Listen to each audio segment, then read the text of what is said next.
नमस्कार दोस्तों केएसवी से जो स्कॉलरशिप मिलती है हम भूतपूर्व सैनिकों के लिए, तो दोस्तों वो बहुत जल्द आने वाली है।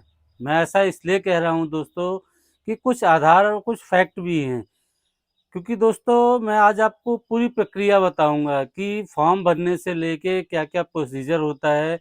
और मैं ये किस लिए बोल रहा हूँ कि आपका जो केएसवी की स्कॉलरशिप है, चाहे आपने एक बच्चों के लिए भरा या दो बच्चों के लिए भरा या ट्विंस बच्चे हैं, ट्विंस बच्चे जो जुड़वा बच्चे होते हैं, तो दोस्तों आप इस वीडियो को देखिए और आपको केएसवी के बारे में थोड़ी जो स्कॉलरशिप की समस्या रहती है कि हमारी स्कॉलरशिप कब मिलेगी, तो वो समस्या दूर हो जाएगी। तो ऐसे ही दोस्तों मैंने 3 पॉइंट बनाए हैं कि केएसबी में स्कॉलरशिप के लिए फॉर्म कब भरते हैं। दूसरा पॉइंट है स्कॉलरशिप की प्रक्रिया क्या है। और तीसरा पॉइंट है 50% डीआर होने पर क्या स्कॉलरशिप बढ़ जाएगी, जो दोस्तों अभी हमें 1000 रुपये पर बच्चे का मिलता है।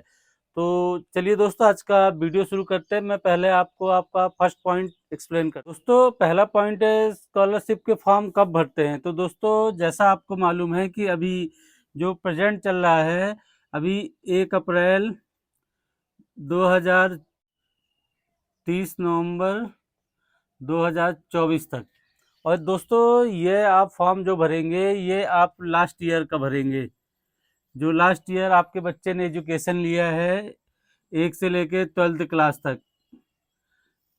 और ये जो भरेंगे आप 1 अप्रैल 2023 से 31 मार्च 2024 तक। तो दोस्तों ये फॉर्म तो इस साल भरने का हो गया और ये लास्ट ईयर का था। अब जो आपको पैसा मिल रहा है दोस्तों, तो वो आप ध्यान रखिए कि वो आपको मिल रहा है 1 अप्रैल 2022 से 31 मार्च 2023 तक का जो आपकी स्कॉलरशिप आएगी दोस्तों। तो थोड़ा सा आप कंफ्यूज मत होइए, ये बेसिक चीज़ है, आप समझ लीजिए। क्योंकि आप अगर स्कॉलरशिप के लिए अभी अप्लाई करना है तो दोस्तों ये मार्च महीना चल रहा है, बच्चों के लगभग एग्ज़ाम हो चुके हैं, अब रिजल्ट आने वाला है, तो आप केएसबी में अपने बच्चों का अप्लाई कर सकते हैं। तो ये 1 अप्रैल से 30 नवंबर तक की डेट है। हाँ दोस्तों, हाँ, लेकिन उसमें एक कंडीशन है कि अगर आपके बच्चे 10th या 12th में हैं तो उनकी मार्कशीट लेट आती है, रिजल्ट लेट आता है, तो बाद में भी अप्लाई कर सकते हैं, लेकिन ये डेट 30 नवंबर तक की रहती है। अब चलिए मैं दोस्तों आपको दूसरा पॉइंट बताता हूँ जो इम्पोर्टेंट। दोस्तों दूसरा पॉइंट इम्पोर्टेंट इसलिए बोल रहा हूँ कि जो ये है केएसबी में स्कॉलरशिप की क्या प्रक्रिया है। तो दोस्तों आपको जैसा पता है, आपने अगर नहीं भरा, ये मैं न्यू व्यूवर के लिए बता रहा हूँ कि आप ऑनलाइन इसका फॉर्म भरा जाता है। आपका जो कुछ डॉक्यूमेंट होते हैं आप वो डॉक्यूमेंट दिख लीजिए। फिर मैं आपको एग्जांपल के तौर पे अपना खुद का बताऊंगा जो मैंने लास्ट ईयर फिलअप किया है, तो उसकी क्या क्या कंडीशन रही है।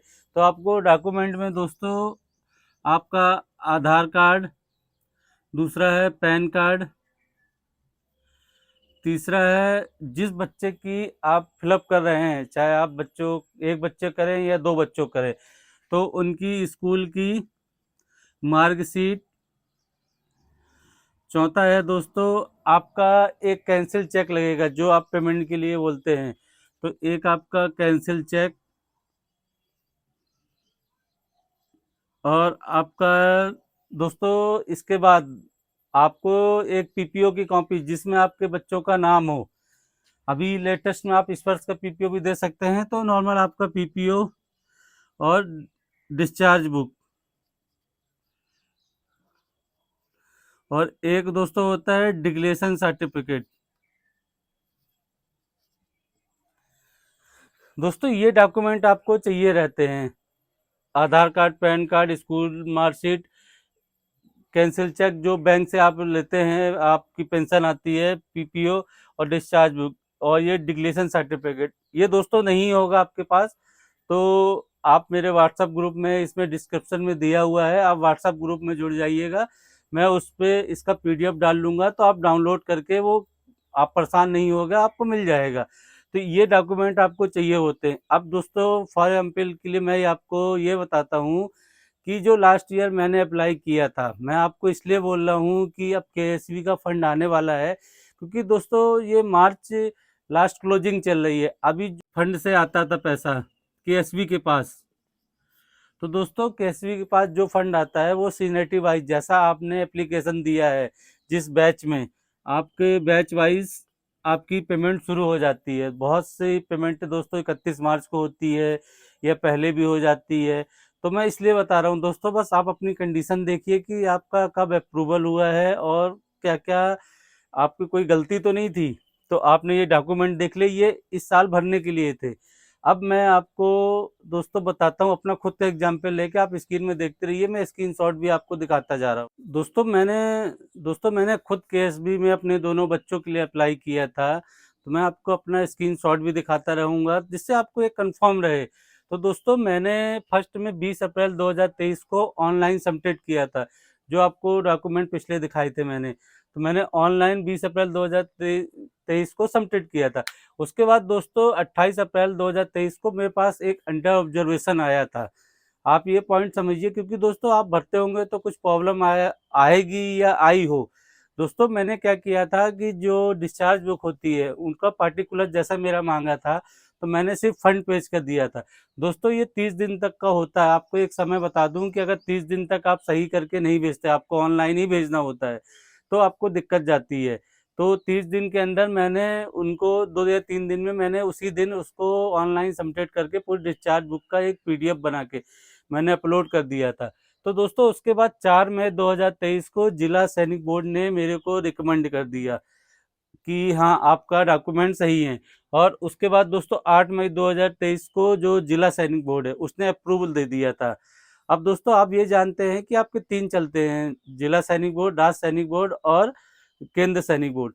अब उसके बाद दोस्तों जब 8 मई को मेरा जिला सैनिक बोर्ड से अप्रूवल हुआ है, आप स्क्रीनशॉट देखते जाइए, आपकी स्क्रीन में आ रहे हैं।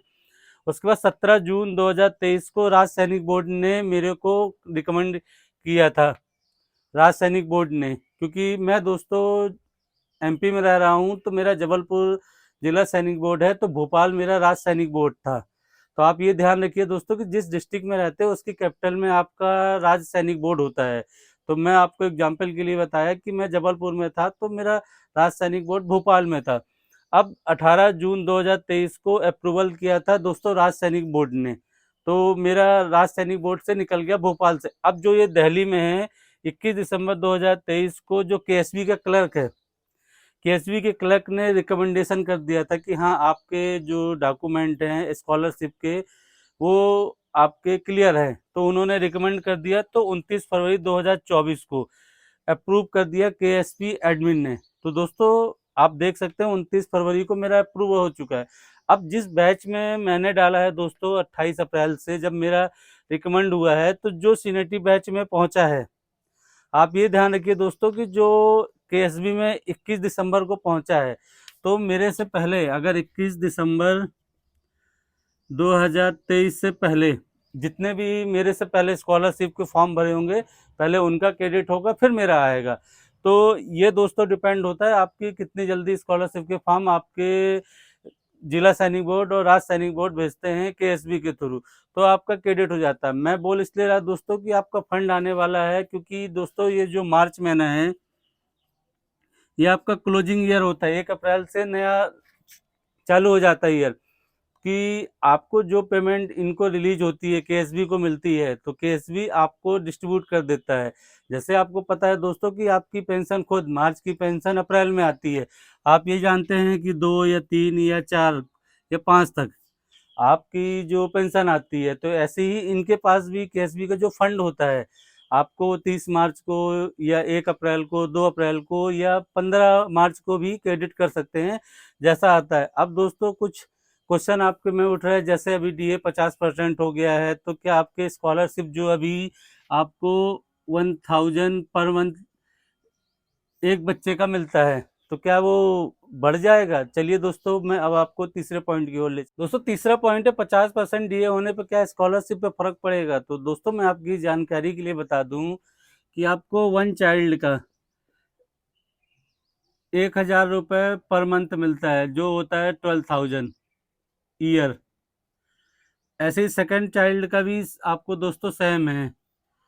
और अगर ये ट्विंस है दोस्तों, तो ट्विंस में आपको 2 बच्चों के एक साथ मिल सकता है, तो आपका ये होता है 24,000।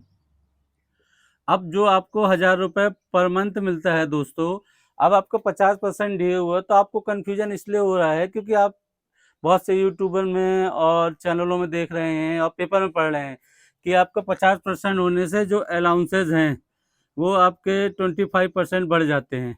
लेकिन दोस्तों ये जो अलाउंसेस बढ़ते हैं ये सर्विस वालों के बढ़ते हैं, आप ये ध्यान रखिए।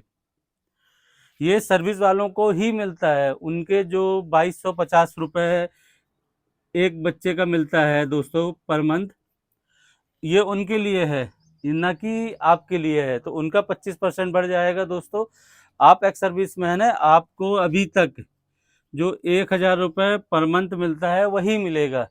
तो आई होप दोस्तों ये जो कन्फ्यूजन होगी आपको कि जो स्कॉलरशिप का है कि क्या हमारा भी बढ़ जाएगा, तो दोस्तों आपका नहीं बढ़ेगा, ये सिर्फ बढ़ेगा जो सर्विस वाले थे।